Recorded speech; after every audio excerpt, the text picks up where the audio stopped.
Welcome into the Cardinals Squad Show. My name is Benjamin Garcia, host of the Ben Garcia Show, host of Locked On Phoenix Suns. Jacoby Brissett is now quarterback one for the Arizona Cardinals. Is it the correct move, or are the Cardinals just basically punting on the 2026 season? We'll talk about it. I'm Jamil Douglas, former NFL offensive lineman. What moves do the Cardinals need to make as free agency continues to go on? Alex Clancy, Locked On Cardinals, still incomplete in the free agency and draft field. Obviously, there's hope on the horizon. I promise. Let's get it. Rise up, Red Sea. It's the Cardinals Squad. Everything Arizona Cardinals every week. Covering all the big hits and game-changing plays from the Valley of the Sun. The way only the Locked On Podcast Network can. Gear up and squad up. The Cardinals Squad Show starts now.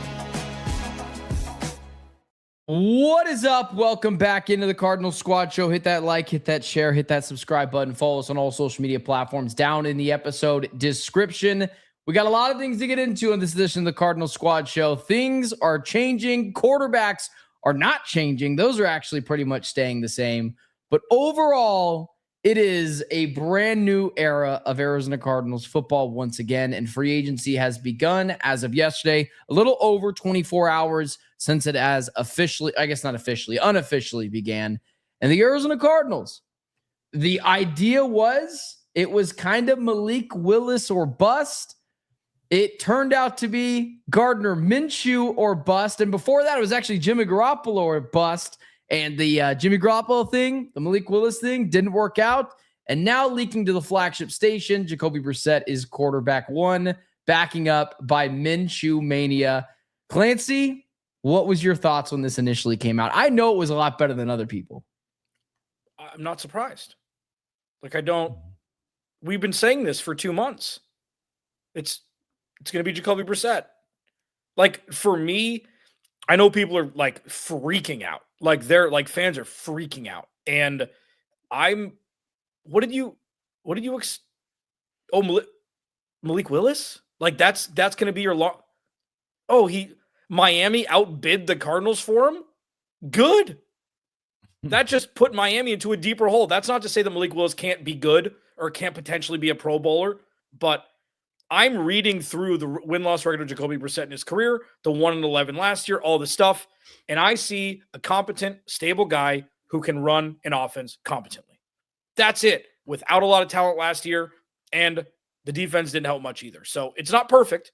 It may not even be good, but this is far from Armageddon, from where we didn't think this team was going to win 12 games this year in 2026. You can move that money and go get talent at different positions. I thought it was fine.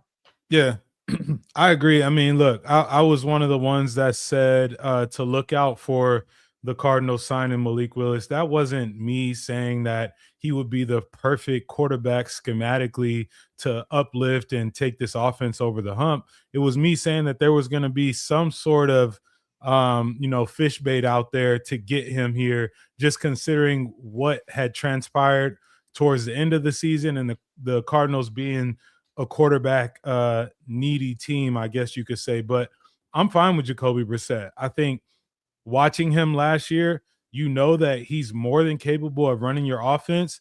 He's going to be able to stand in there, deliver shots as we have seen him do. And I think the writing was on the wall with the hire of Matt Schaub. I feel like that kind of told us where their heads were in terms of who's going to be able to have the ear of Jacoby Brissett, like-minded, like-bodied type of guy that played in the league, big arm, not the most mobile guy. He's going to be able to kind of tell Jacoby what he's thinking and seeing in certain things. So I don't think it was Malik Willis or bust. Would it have been fun to see it? Sure. It's going to be fun to watch him in Miami, of course.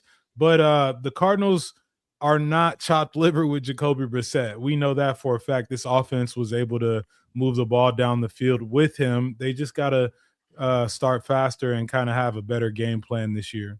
I can already hear people typing away the Jamil, they're 1-11 as an offense, or Jacoby Brissett was 1-11 last year. They were not a competent offense. I just love how the quarterbacks is a win stat when it benefits your argument, but that's a totally different thing. Jamil, I know Clancy wouldn't have given Malik Willis $2 out of his own pocket, but for what he ended up getting 3 years, $6-7 million, $45 million guaranteed.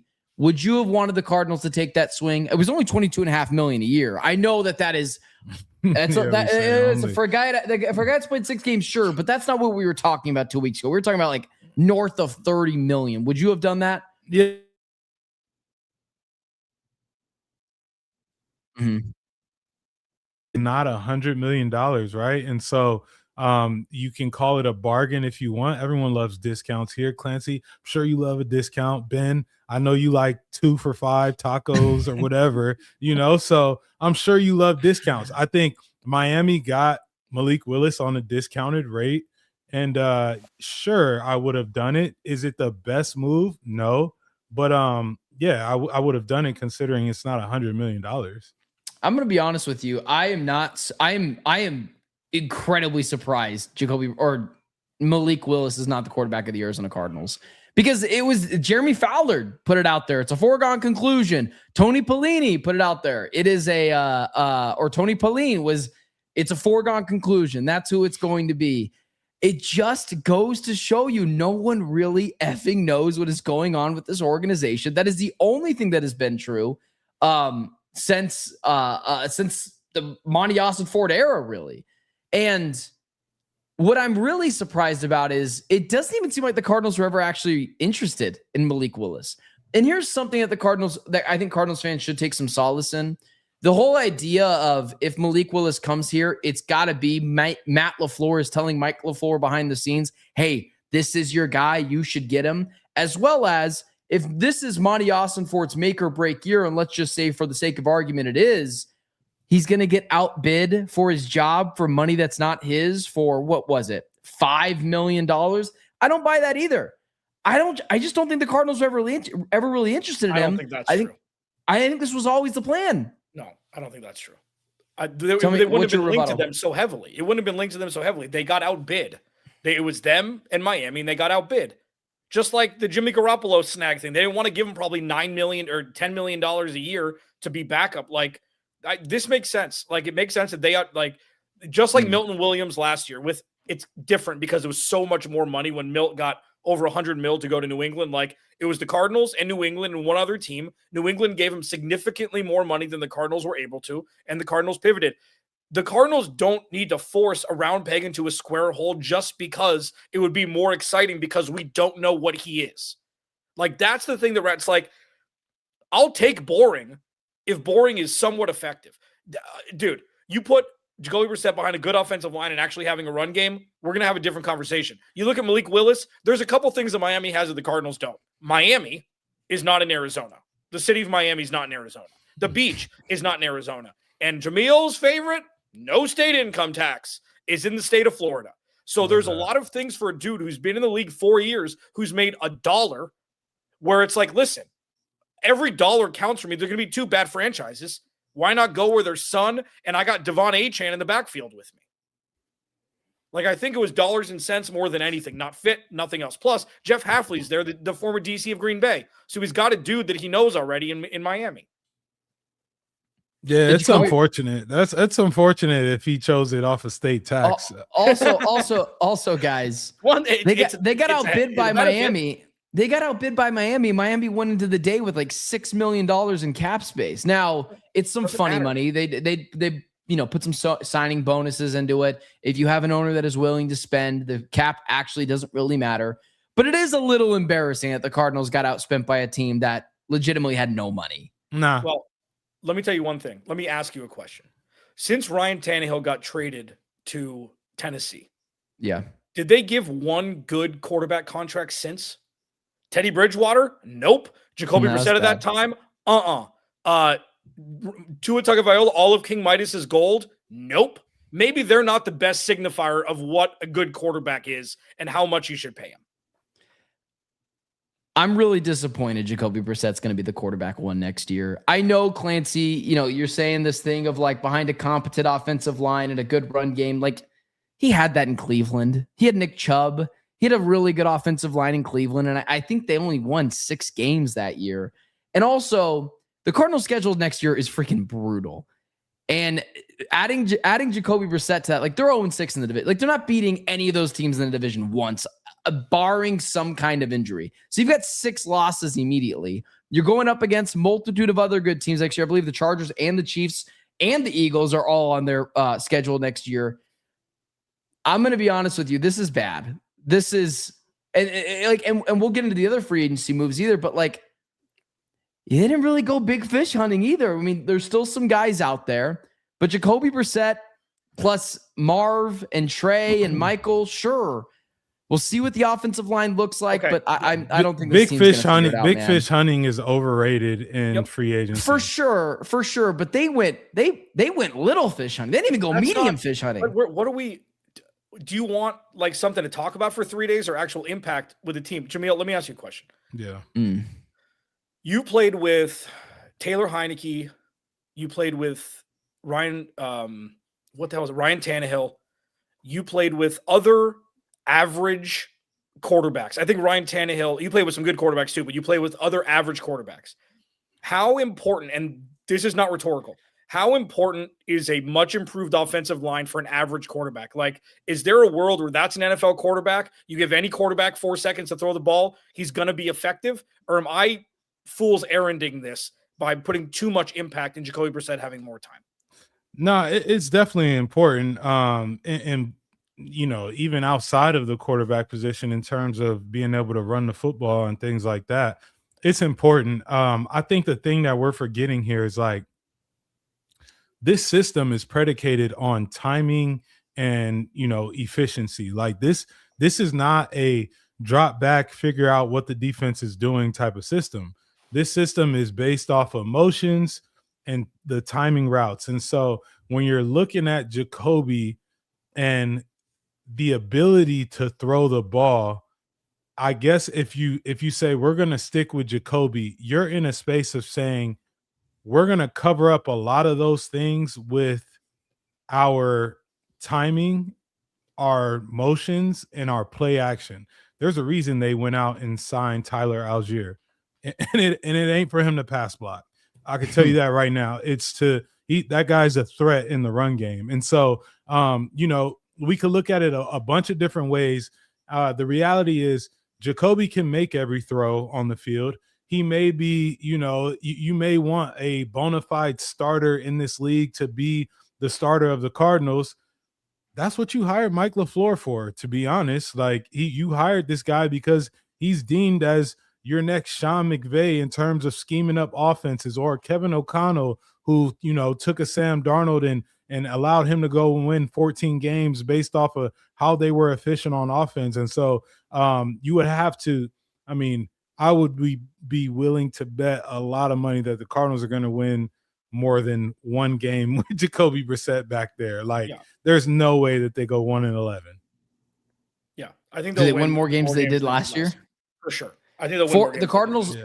The Cardinals line this year is 4.5. You think they surpass that? Yeah, I take the over. Yeah, I take the over. Okay, because like here's the thing. Go for it. No, I was going to switch the conversation to something else. So I want you to finish what you're going to say. Just to wrap this up before we go to the next thing, it's like, this isn't perfect. Okay. It's not great. All right. Nobody's saying that this is the best situation the Cardinals could be in. Okay. Why would anybody say that? But there's not a world where somebody was in the market that wants to come here. Like, you want Kirk Cousins for $30 million? Right. No. It's like, what you can do with the money that you're not spending on Jacoby Brissett and Gardner Minshew, they're going to make, even with their elevators, it'd be like 18 mil if they hit every single escalator in their contract. That's like a rookie quarterback contract. You could spend so much money bolstering the other, part of the roster, and then you're in even better situation for 2027. I think the Cardinals are going to compete a lot more than people think in 2026.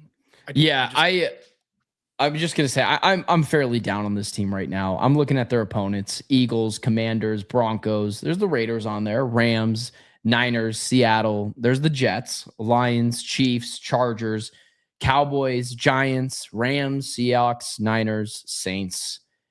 I don't know, man. I don't know if they're finding 5 wins there. Here's the last thing I'll ask you guys. Do we have any regret about letting go of Kyler Murray now? No, it's gone. It's done. It's done. Nope. No, It's done. we can still look back on it and say, probably shouldn't have done that. No, it's Zero. done. It's done. Zero. It's over with. It's done. Yeah. What do you Like- think was gonna Go ahead. Like if we're still talking of, it's done. It is what it is. Like we can't continue to visit. Kyler Murray's name should not be spoken again. It's over with. That's just You've never had something happen. You're like, oh man, I wish I would have done this. sure, but not for 7 years. Yeah. Like not- at some point you gotta grow, Ben. Yeah. one of the biggest fallacies in people's minds is being results, like having opinion based on results when the actual action was sound. It's like, this is what I'm going to do.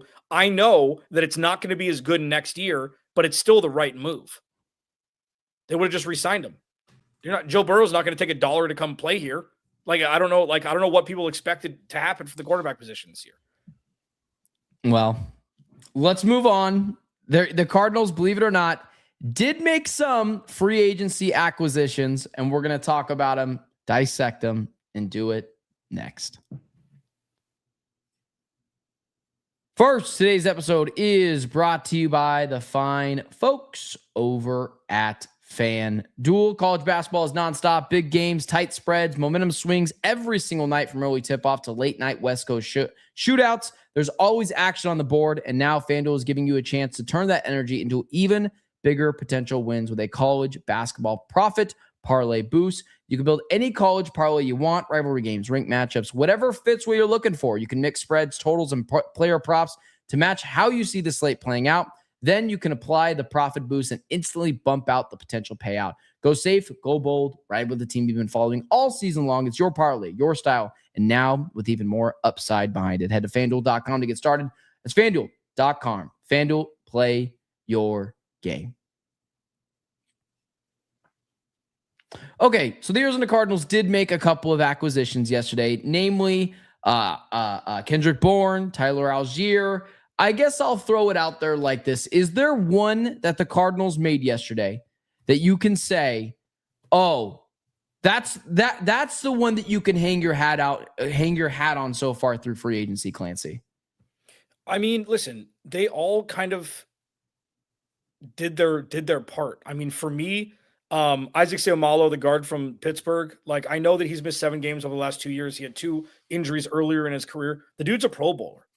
He was rated 12th best guard according to Pro Football Focus last year at left guard position. It doesn't need to be world beating. Okay. Just because these people aren't massive names doesn't mean that they're not going to be able to be impactful for a team. Would you rather have Evan Brown or somebody who's been in the league 7 or 8 years, who's made Pro Bowls, who's been with the Steelers? You see what Jalen Warren and Kenneth Gainwell did last year? Yeah, I'll take some of that. That'd be awesome. You know what the best part for a new head coach is? Being able to run the ball. And having an offensive line that can block. So with that, and it's not just that, and Jamil can obviously attest more to this, but I wanted to get my big dumb stuff out of the way first. That'll unlock Paris Johnson Jr. to be able to do just his job. If he can trust Evan Brown, if he can trust Isaac to the right of him, it'll allow Yalta Froholt to just do his job instead of worrying about Evan Brown on his left side. It's going to bolster the left side of the offensive line to where it could become borderline elite. That's what you need. Cohesion. It doesn't need to be a bunch of Penny Sewells. It needs to be a bunch of above average dudes working together to protect for the quarterback and have a deep pocket. So that, for me, that was the most exciting one for me, even though it could be looked at as quote unquote boring. Yeah. I mean, yeah, it gets looked at as boring when you sign an offensive lineman to a 3-year, $32 million deal. But the reality is the team needs it. And I feel like the Cardinals have been smart. Like you said, there hasn't been big names, but you've addressed some things pre-draft, and I'm sure there's going to be more. But you've addressed some things that you need in order to function the way you want. I love the Kendrick Bourne signing. I think that he is, a guy that has played a lot of football, obviously, and has had success. I think adding him to the room with your Michael Wilson and your Marvin Harrison Jr. is it's a valuable ad considering where you're trying to go with this receiving group. Tyler Allgeier, probably my favorite signing. A guy that, and I think Clancy said this, the only reason he was a backup is because he was behind Bijan Robinson. That guy can go get it. He's a tough downhill runner that also has a little wiggle to him. And I feel like the Cardinals need that. And this is no disrespect to James Conner. I know he's a big back that can tote the rock as well. But Tyler Allgeier just has a little bit more pop to him, if you ask me, can kind of hit those home run runs. Obviously, they signed Matt Pryor as well. Depth on the offensive line, I think, is good. I don't know that he'll be a starter at any point unless there's injuries, but man, they've hit on some good signings, not big name signings, but signings that they need in order to function. And that's all you can ask for out of a team that is where the Cardinals are right now. I think what you see what the Cardinals have done, I think you guys are right. There have been some very responsible ads. I'll be honest with you. The Kendrick Bourne one kind of made me scratch my head a little bit. Now, it wasn't for a ton of money at all. And one of the things I really liked about Kendrick Bourne, it seems like he is really excited to be here. 2 years, $10 million, $7.5 million guaranteed. I really think it matters that he wants to be here. And I know he's Mike LaFleur's guy, but I'm surprised they added another wide receiver. I'm assuming this is now the new Zay Jones guy who doesn't maybe do some of the same things that Zay Jones does, but he's kind of taking that replacement. But Michael Wilson, Trey McBride, Marvin Harrison Jr., I am surprised they spent a decent amount of coin on Kendrick Bourne. Now, Clancy pissed off a lot of people on social media by saying Marvin Harrison Jr. might be challenged in the depth chart a little bit. Clancy, do you want to elaborate on that one? Because okay. Normally I agree with you, but I was like, so my eyebrows raised on that one. This is what I meant. And I don't think, did anybody watch last year? Like, listen, the reason why I say that the reason why I say that is Kendrick Bourne in San Francisco was given the opportunity when Ricky Pearsall and George Kittle and everybody else was hurt. And he Michael Wilson the bleep out of that. Okay? That is what I'm worried about. Marv has never done that. He has never rose to an occasion. He's had great plays. He had a pretty good rookie year, and I don't knock him for his rookie year. But, like, Michael Wilson is grabbing the bull by the cojones. And we've never seen Marv really do that outside of that catch against Seattle week 4 to put the tie at 2020 late in the game. We've never seen him go up and just rip a ball from somebody and rip their ego with it. Kendrick Bourne did that for a month. Okay? I'm not saying that Marvin Harrison Jr. is going to be wide receiver 3. I'm not. I'm saying that I saw from Kendrick Bourne what I saw from Michael Wilson, and I haven't seen from Marvin Harrison Jr. yet. That's it. And in this offense, who's open gets the ball. Doesn't matter who it is. Yeah. The big thing for me was he spent time in San Fran. And so there's a Shanahan, McVay kind of feel there in terms of can he do what we're going to ask him to do? And the answer is yes. What's interesting, I did see a stat that said he had 10 drops in the last 2 seasons, and that gives him a drop rate of 1 every 7.5 catchable passes.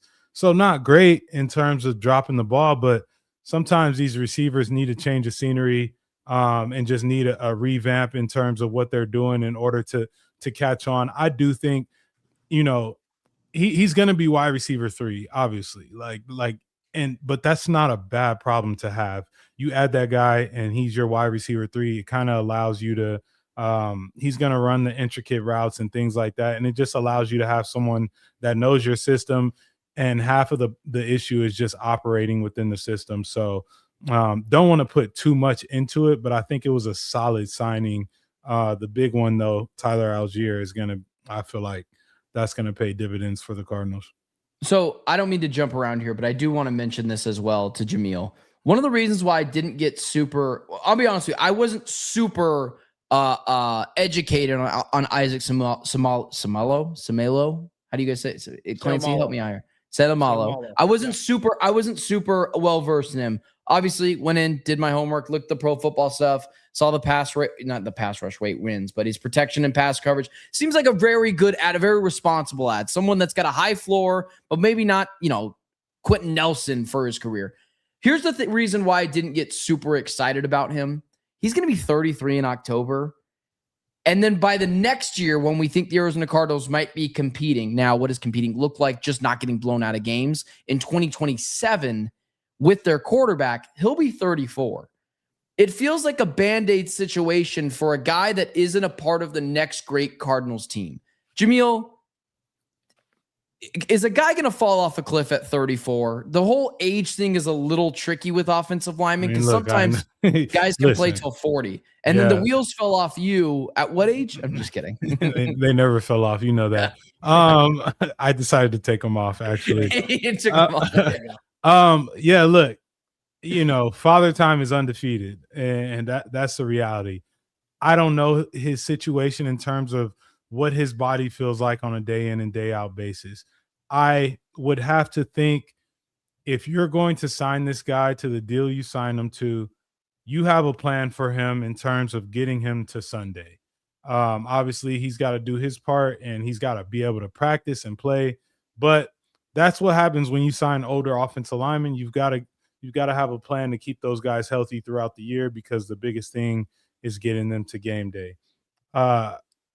The hard truth about it is we're going to see a lot of older offensive linemen playing because of the landscape of college football and how college offensive linemen aren't being developed in the late rounds anymore. Like, you don't know what you're getting. These guys are jumping ship to different schools. You can't really tell if they're being coached well. So that's just an effect of where the NFL will go. We'll see a lot of guys playing until they're older as long as they can. And, I think the Cardinals are going to have a plan. I hope they have a plan for this guy because, if he can stay healthy, and it seems like you're going to pair a young right tackle next to a, older, savvier vet at right guard who has been a Pro Bowler, then it makes sense why you signed him. He's just got to be healthy. Yeah. And I mean, the Tyler Allgeier thing quickly, he runs outside zone really well. And Mike LaFleur is notorious for his outside zone run scheme. Well, I guess Sean McVay is. People who don't know Tyler Allgeier yet, you're going to learn about him real quick. People who don't know how close he is to James Conner, but so different in so many ways. Like, James Conner runs like he's 6'5". He runs upright. Tyler Allgeier runs like Doug Martin did. Did you play against Doug? Do you play against Doug Martin? In college. Washington, right? No, Boise State. Oh, no. I'm thinking Bishop Muscle Sankey. hamster. Sorry. Muscle hamster. Like, he runs like a bowling Stanford ball. legend. And anybody that had Bijan Robinson in their fantasy football league last year hates Tyler Allgeier because of 100%. How effective he is inside the 20-yard line in goal-to-go situations. I know it's not a burner like Jahmyr Gibbs, but it doesn't matter. He's going to be perfect for this. Now, regarding, because I see a couple of questions in the chat, Brett asked about it. Losing Jalen Thompson, okay? So, for those who don't know, he signed a multi-year deal with the Dallas Cowboys. So max deal with the Dallas Cowboys. So it'll be interesting to see what those two guys can do in Dallas over the top. This is Dadrian Taylor-Demerson. This was the plan. You draft him in the 4th round out of Texas Tech a couple years ago. This was the plan. Now, are they going to add another one? Are they going to go banana sandwich and trade down to 8 and draft Caleb Downs? We don't know. Okay, the free agency is still wide open, but I think this is Dadrian Taylor-Demerson. It's Keaton Crawford, and they've got a bunch of safeties. Maybe they'll sign one in free agency, but do you think Jalen Thompson is nearing the end of his peak, or was last year just a comedy of errors with injury and otherwise? Like, it's a big question mark for me. I don't know. It doesn't matter. It was time to move on. You drafted Dadrian Taylor-Demerson. It was time to move on because of how they played last year. Exactly. So I'm wondering if he still got juice. Like 2024, he and Budda Baker played really well together because they were healthy and they had a pass rush. So I don't know. It'll be interesting to see. But yeah, losing Jalen Thompson's weird after 7 years. He got a max deal. 3 years, $36 million with the Dallas Cowboys is how Ian Rappaport put it when he tweeted it out. That was really shocking to me. Yeah, that was crazy. To where, Jalen Thompson's a great player. He has an argument to be made as like one of the greatest supplemental draft picks ever. Now, there's guys like Chris Carter and, those guys who have been in there. And so that's not entirely fair to put him maybe as high as that. But he is, one of Steve Keim's great hits. And it was in the supplemental draft, the only guy taken that 1 year. So that one was surprising to me that he got so much money. But it doesn't really matter because Dadrian Taylor-Demerson feels ready to play. And the Cardinals cannot continue to allocate money to non-premium positions. And so that'll lead me to this. Because the Tyler Allgeier thing, it's not just about getting him. It's about ending the Jeremiah Love discussion. There's no world now where the Arizona Cardinals are taking Jeremiah Love. And it's not just the fact that, like, is Tyler Allgeier as good as Jeremiah Love right now? Probably not. Probably not. But they're saving millions of dollars in the running back room by selecting Tyler Allgeier. Does anyone want to say, bon voyage to the Jeremiah Love talk before we move on? Yeah. It was always silly. Bye. Yeah. Why do we even talk about it to begin with? It was a waste of time. I told you. It's all gone. Look, in terms of signing a rookie running back as your number 3 overall pick, like, there's an adjustment for running backs when they get to the NFL. It is not the same type of game. And so I commend the Cardinals on getting ahead of that and signing a Tyler Allgeier, someone who has been calloused in this league.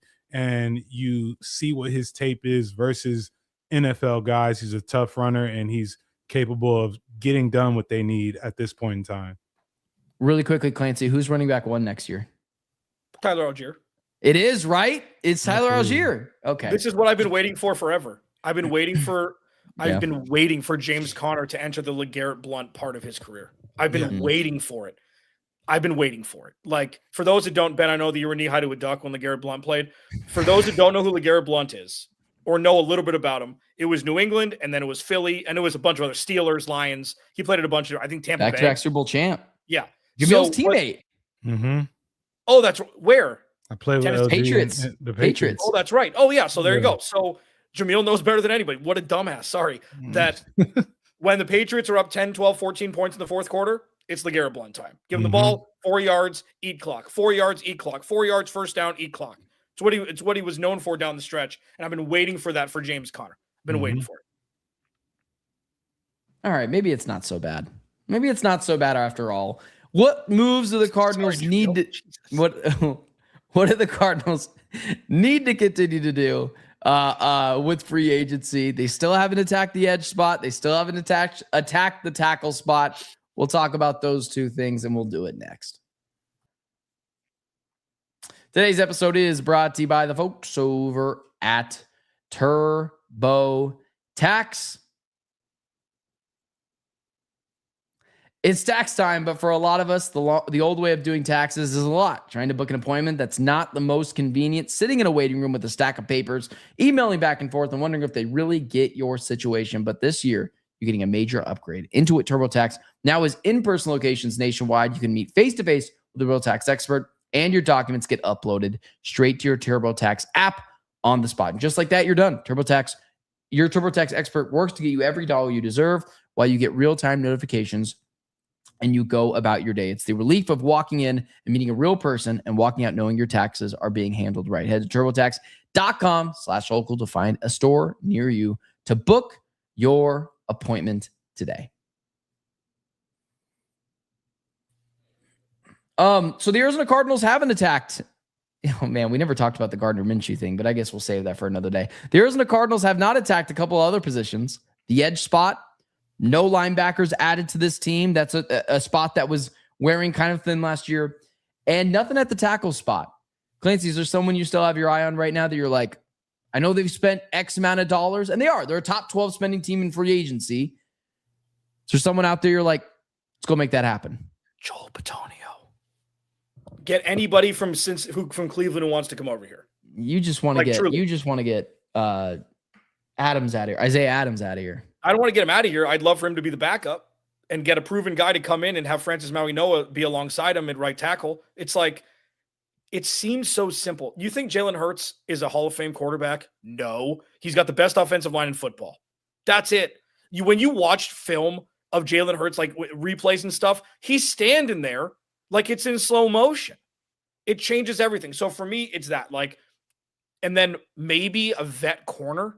But I'm in Mac Wilson and Cody Simon. I trust here. If you want to get in an off-ball backer in the draft, I know Sonny Styles is a guy that people want them to take at 3, who is, brace yourself, a better version of Isaiah Simmons because he actually played safety in college and he can play off-ball backer and he also can rush the passer. I don't know, man. Offensive line, bring an interior defensive lineman or a pass rusher. It's the play hasn't changed. I mean, Jamil, would you still double down more on offensive line and free agency, or do you think this is it? Nope. Muted. Sorry about Gotcha. that. I would go. I was still kind of. It's tough. I'm really trying to figure out if they're going to draft a pass rusher or an offensive lineman at number 3. I think, I still would bolster the O-line through free agency. Whatever that looks like, whoever's still available. I'm not sure if Rasheed Walker is still available from the Packers. I would maybe he should be available. He should still be available. That's a guy I've had my eye on too. Yeah, I would see what that looks like. Obviously ran the offense as well, and so you kind of have a clear vision in terms of what he looks like running your offense. The only pass rusher that really is out there is Trey Hendrickson. I don't know that's ever. I don't know if that's going to happen, but that is the only guy that really changes the way that your defense will play, and I just don't think that's going to happen. So I would still address offensive line. The more the merrier, and you can never have enough good ones. So I know Braden Smith would be interesting as well at the tackle spot. I think he just signed today. Oh, right? He did? Yeah. I didn't see Braden Smith. Where did Braden Smith I go? think he signed Cleveland. Something like that. You just looked him up on over the cap. 2 year, $20 million Texans. I guess it Texans. can't be official until There you Wednesday, go. so I guess that makes sense. 2 years. Okay. Well, then that takes me to my next question. The reasoning why I was rooting for the Cardinals to fix the tackle spot in free agency, whether it was Rasheed Walker or whoever I just named from the Indianapolis Colts, Braden Smith, as I can't think on air. The reason why I wanted them to do that is because I wanted them to go pass rusher in the NFL draft, because I just think Reuben Bain Jr. is the best player available at a premium position at 3. Now that we have an idea of where the Arizona Cardinals are at post free agency, there are going to be small waves coming out. We still have, Rasheed Walker is one of those guys as well. Where are the Arizona Cardinals going now? And is it abundantly clear what they are doing with because it's now just 2 spots. It's offensive line or it's edge. Do we have a clear indication of where they're going right now? No, I don't. I think, and I don't like that. I don't, because I want it to be an offensive lineman, because I know where the league is trending, and the teams that have had success are consistently pouring into their offensive line first.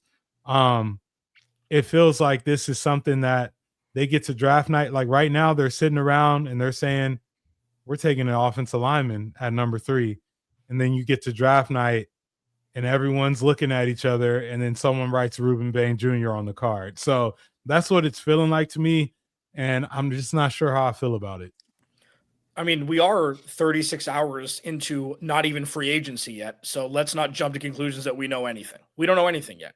This is still What do you mean by that, Clancy? You think by signing is if they signed Rasheed Walker, I could buy that. Like maybe they're going to bypass the tackle spot because they got someone from Green Bay that they feel like they can trust at the tackle spot. But I know you're not an edge guy, but let's pretend you are for a second.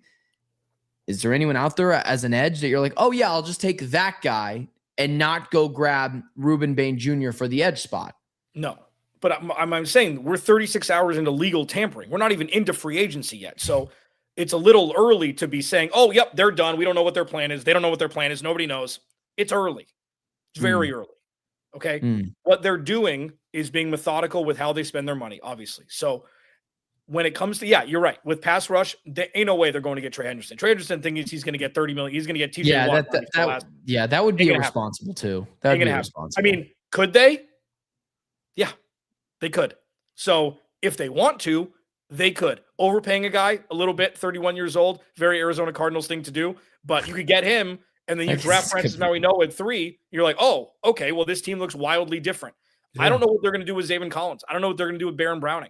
I don't know what they're going to do. You're right. There isn't a pass rusher out there that they can just go get. I'm assuming they're going to look for a Baron Browning type where you can bring him in, very low impact, 1 year, $5 million, whatever it is, and be a stopgap guy. But it's tough. Yeah. Is that a Bradley Chubb type of deal, or is that Joey Bosa? Joey Bosa would be interesting. I mean, these guys, but both Bradley Chubb hasn't played a full season in forever. I know that's the unfortunate part, which is which is why I think they're going to turn around and go pass rusher. And if they do, it's that's the in thing. the draft. It's a win, huh? I'm sorry. I was clarifying what Jamil's talking about in the draft edge right now. Sorry. Yeah, Go for it. It's a win no matter what they do at 3 because they need it all. Yeah. Okay, so that's the thing. Like I'm huge on offensive line. If they take a pass rusher, it's not going to be like Steve Keim trading for Hollywood Brown instead of drafting, Tyler Linderbaum. Like nothing's going to be egregious at 3. You know what it makes me think? If they get close, they may trade down. There's going to be a trade up spot. No 100%. way, man. There's going to be a trade up spot. It always happens. We were talking about Ty Simpson, dude. Ty Simpson's now a top 15 pick. I know. The third round pick a month ago. It happens every draft. If they and he's going to be a top 10 pick by the time the draft happens. Yeah. If they turn around and panic and draft Ty Simpson. No. I'm not saying they will. I'm saying somebody. Okay. Hey, that's interesting. Do you think this makes Ty Simpson more viable in the second round? No. Somebody's going to grab him. Clancy, I've made it abundantly clear. I don't want him within a 1,500-foot radius of the Arizona Cardinals stadium. Very specific, Ben. Okay. Did somebody say that about you once? And you're like, just a couple of restraining orders. Maybe do you think there's a chance? Do you think there's a chance that they talk themselves into it? Like, because guys, here's the thing. Also,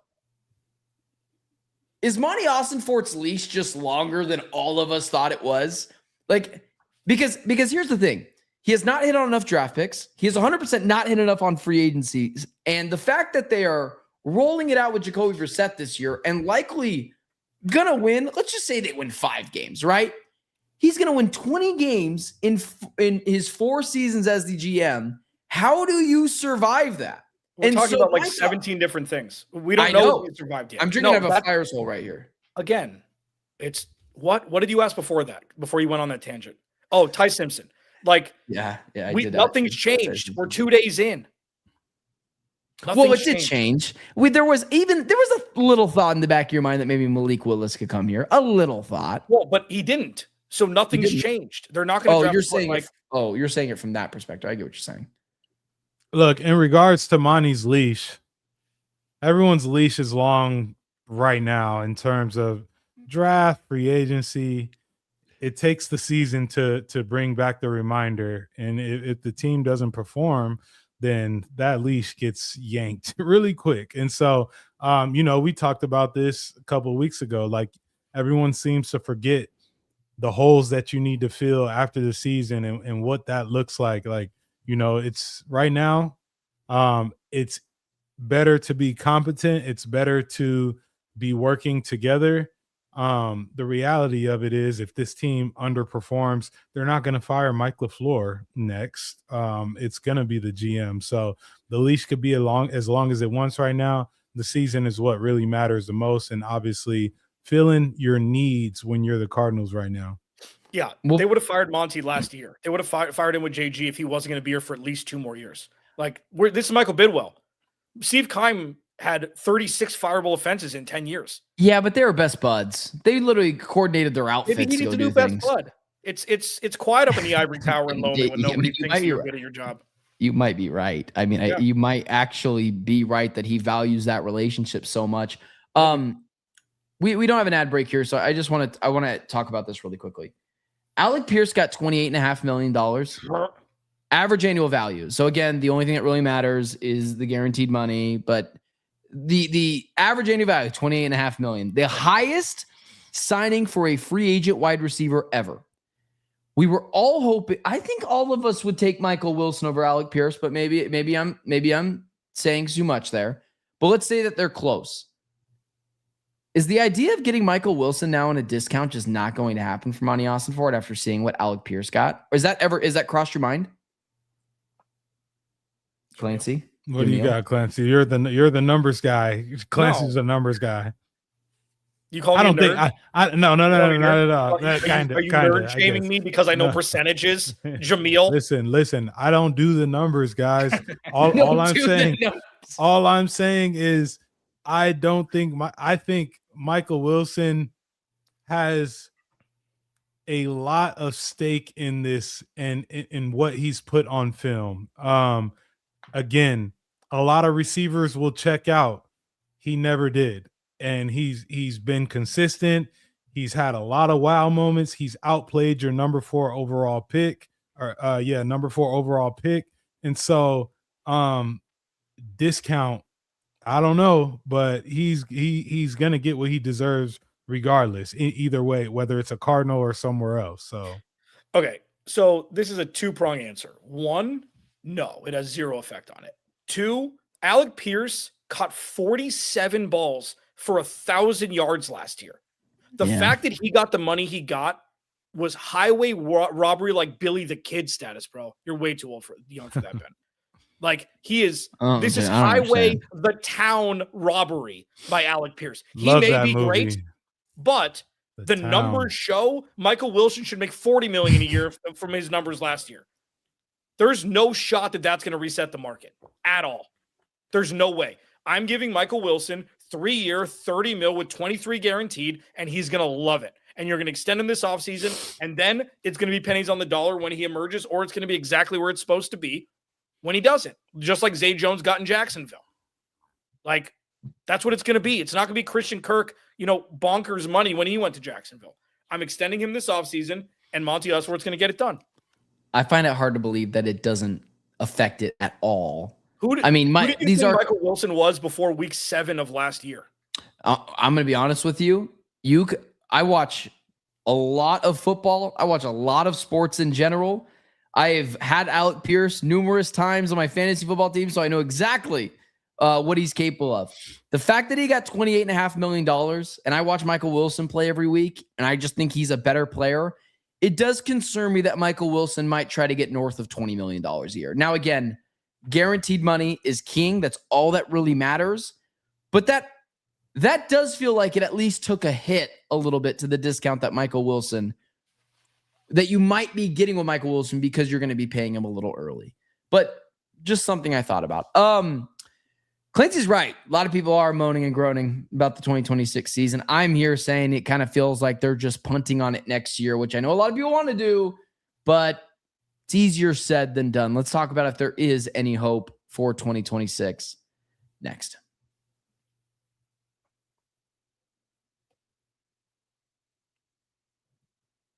Closing out the show, Clancy, you're the one that said it. I'm going to let you start.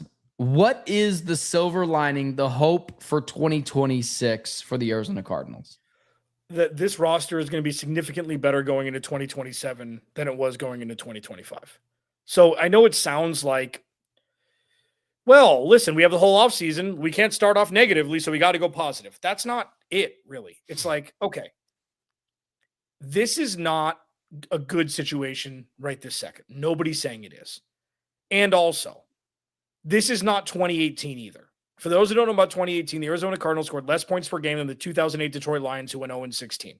Steve Wilkes was fired after 1 year. Mike McCoy was left on the tarmac, even though the game was at home on Thursday Night Football against Denver when Josh Rosen had 5 turnovers, and it was an absolute joke of a season.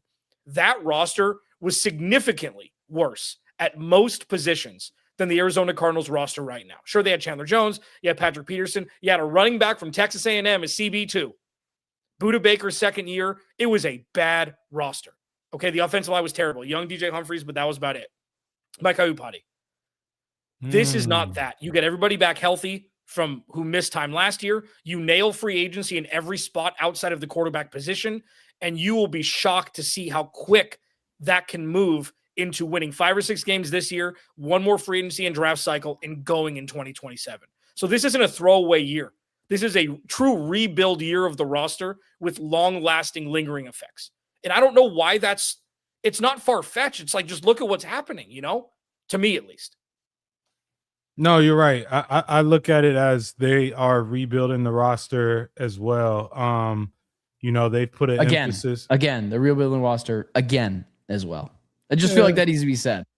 Yeah, I mean, I'm thinking about a clean slate in terms of where we're at with this coaching staff. So I'm gonna say they're rebuilding the roster as well. And next time you interrupt me, we're gonna have to discuss that off camera, all right? And so, listen. I am pretty optimistic about where the Cardinals are. I think that within this offense, we're obviously hoping that Mike LaFleur is able to scheme up some things. If you draft offensive line or defensive line, you're going to bolster your front, which is going to pay dividends for you. You've got your running back. You've got, I know Kendrick Bourne. He's not a huge ad, but you've already got weapons. Let's not forget about who the tight end is on this team. And so your receiving core is set on this team, and you've got depth now if you should need it. And so I'm optimistic. I think that you're going to ask Jacoby to not go out and win you games, but to just manage games. And you're going to depend on your defense getting healthy throughout this offseason. Nick Rallis being kind of revamped with, there being some guidance around him and kind of letting him call it the way that he wants to call it. I'm optimistic about it. I think that the Cardinals, I know that they're going to win more games than last year. For a fact, I can say that just off the new energy alone. I think that gives guys another reason to play, but I'm optimistic about where they are. Well, I'm done now. I'm done now, and you can talk. Well, I'm happy you guys are optimistic. And yeah, will they win more than 3 games next year? Sure. They've got the Jets, and there was another terrible team on that schedule that I already forgot about. But I look at it like this. They're going to go 0-6 in the division. Some of those games could get ugly against Seattle and against the Rams. They've got the Chiefs, Patrick Mahomes, they got Patrick Mahomes coming into town. They've got the Eagles offense coming into, I'm not sure. Yeah, I think that's one's coming into town too. Yeah, I'm concerned, man. It's like if you told me, hey, Ben, next year we're going to upgrade the guard spot. We're going to draft the right tackle, and we got Tyler Allgeier, and that's going to make the offense that much more different. I just wouldn't agree with you, and it's because the quarterback spot is going to be more of the same. And it was Jacoby Brissett who averaged 18 points a game with the Cardinals offense in his final 9 games as the starter. I'm not intrigued, guys. And honestly, like I'm kind of pissed off with Monti Ossenfort, and I don't understand why he's going to get another year past this. Cause Clancy seems to always think he was going to be here again next year. I wasn't of that mindset. I thought this was kind of a prove it year with Monti Ossenfort. I think this is a year where like, maybe they have a couple more wins, but it could look just as ugly at 4 or 5 wins. I don't trust him to sign free agents currently as it stands. We'll see how this class looks. I don't trust him to draft a team. I don't trust Michael Bidwell. And Mike LaFleur, like I liked the hire, but let's see what it looks like right now. As of right now, I'm not thrilled. I'm just not thrilled with this team. And when you add the Alec Pierce thing on it, which is totally different, it's like, okay, I thought they were going to get a discount on Michael Wilson. Now I'm not sure. Okay, all of it's a bit concerning. Dude. The Alec Pierce and Michael Wilson. I'm curious to know if people think that, if that's a huge leap in the comments section. I didn't even know that people talked about that. When it comes to like Michael Bidwell, okay. Jamil, I'm assuming you're saying you're optimistic grading on a curve for what's going to happen this year, right? You're not optimistic they're going to make the playoffs. You're optimistic that they're going to be better than last year. They're going to win. You guys think they're going to win 6 games, right? And I know that that's what you meant, but I just wanted to make that for sure. Just to set the table for this. What did you think was going to happen this year when Mike LaFleur took over as head coach? They fired Jonathan Gannon, got a new OC. Michael Bidwell refuses to change it all. Like, what did you think was going to happen 2 days into free agency? Like you thought that they were going to land on the moon with a bottle rocket? Like, what do you think that was going to happen? I think everything they've done is – sorry, go for it. Yeah. With that, there can be some peace and understanding in what's happening because it was so far-fetched to think this team was going to make the playoffs this year, that understanding, doing the little things right, like the most difficult thing to do in a wildly chaotic situation is be calm and methodical, okay? Bad organizations would have spent all the money, like, oh, we had no money left. Oh, but at least the fans will be happy. Oh, this is bad. Oh, you're in a worse spot now than you were last year. They're being calm, methodical. It's not sexy. But this is how you build a foundation on the fly that's now marred with a bunch of injured players who are set to be great after year 1. People are giving up on these young guys so quickly just because of what happened last year. Well, you got to see the forest through the trees. Well, the track record is just terrible for Monti drafting players. Like it's not even average. It's awful. And then free agency is the same way. So I won't judge these guys. because I think it's fair that these guys could play better. But what Monti's done, man, like I've given him as much lease as he could possibly get. I think they spent some money, but I think they could have been a little bit more aggressive building the. We're a day and a half in. And get who though? Get who? Who's? I would have liked Rasheed Walker at the tackle spot. I would. He's still unsigned. We'll see. Well, he's going to get a lot of money. We'll see what that. He's supposed to get a lot of money. I guess the first wave free agencies happen. We'll TBD on that. I'll be honest with you. The Malik Willis thing. I know, Clancy, you're not super into it. That contract, as we all thought, I wanted to bring up the exact stuff on it, but it's front loaded. You can move off of it in a year. I think it's worth it to take a swing at it. And the fact that Malik Willis could potentially go to Miami, where we've already seen reclamation projects happen 3-4 times in the NFL in the past 2 years, it is a little frustrating. It could happen. It's a different regime. It's Green Bay Packers of the, what is it? South Beach, dude. That's what it is now. It's a lot of the Packers staff. They trust them. Jeff Hafley will see what happens. And we'll see what happens with Malik Willis, with Devon Achane and Jalen Waddle. But I think we're going to eat a little bit of crow on the Willis one. Not that he's going to be amazing, but that he's going to be a viable starter. And then people are going to look at the Dolphins next year after another year of rebuilding and say, okay, let's see it. I just think the slow, methodical thing is played out. They've been doing this in 2023. They did this in 2024, and now they're doing it again in 2025. At some point, you have to win. We'll see, man. We'll see. That's where I'm at. We'll see. You do know in free agency it takes two to tango, right? Like you can't just like, this isn't Madden where you just draw up $88 million and then the guy just automatically accept the contract. Like these guys have free will as well. So you can only sign who wants to come be a Cardinal. That's why Kendrick Bourne is here. And that's why Kendrick Bourne is here. We'll see, man. We'll see. I think the thing that is most frustrating to me is we've just been doing this for years. And now you're telling me I got to do it again. And you don't have to, Ben. You don't have to. You don't have to. You can go do something else. The reality of it is they signed a couple pieces. They've got to hit on the draft, and then you see where it goes. You can't just sign someone in free agency that's not a free agent. You can't make someone become a free agent. You can't make someone become a Cardinal. All right. Well, and that's probably the most insightful, like all joking aside and the way you said it aside, that's the most impactful thing you've said on this show as pertaining to the Cardinals, where it's like, hey, people don't want to play here, bro. Like you didn't say it like that, but would you want to play in this situation right now? Would you, Ben?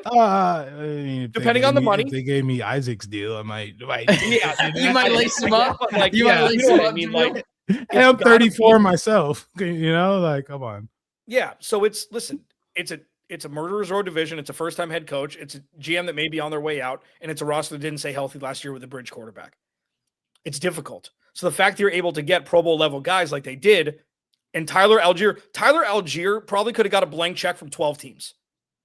He could have got this money from a bunch of different teams. We're severely undervaluing Tyler Allgeier as a 25-year-old free agent. Like, you put Tyler Allgeier on the Chiefs, I say he's better than Kenneth Walker. Like Tyler, and he's great in pass pro. Like this dude, it's not sexy. And people need sexy to counteract all the sadness from 4 months of last year. I get it. It's human. But that doesn't mean that what they're doing is making them go backwards. That's what I'm saying. And again, we're only 36 hours into free agency. So yeah, it's not Fast and Furious, but it doesn't mean that tomorrow they can't make another impact signing. The day after. The draft is a month and a half away. You know what? I just think it's early. I think I'm just going to take Jamil's advice. I think I'm just going to find something else to do. No, because I don't want to host a second show again. You got to host this. I'm just playing. I'm just playing about both. I don't want you to leave, and I would host it. Like, I love being here. Don't. Ross Jackson, I'm sorry. Listen. Well, we made it an hour in, and Jamil didn't tell everyone about what happened on Saturday. So I'm just going to close out the show now. I'll let you guys talk. I'll let you guys. What happened on Saturday? That's great. Cool. That's great. Yeah, I don't want to bring it up. Okay. Well, then let's end the show. All right. Jamil and I played a little basketball on Saturday. That's what happened. Everyone hit that like, share, subscribe button. Yeah, we did. Follow us on all social media platforms in the episode description down below. And appreciate you guys being here. We'll be here on Friday at 4 p.m. Thanks for tuning in to the Cardinal Squad Show. Appreciate you guys. Talk to you guys soon.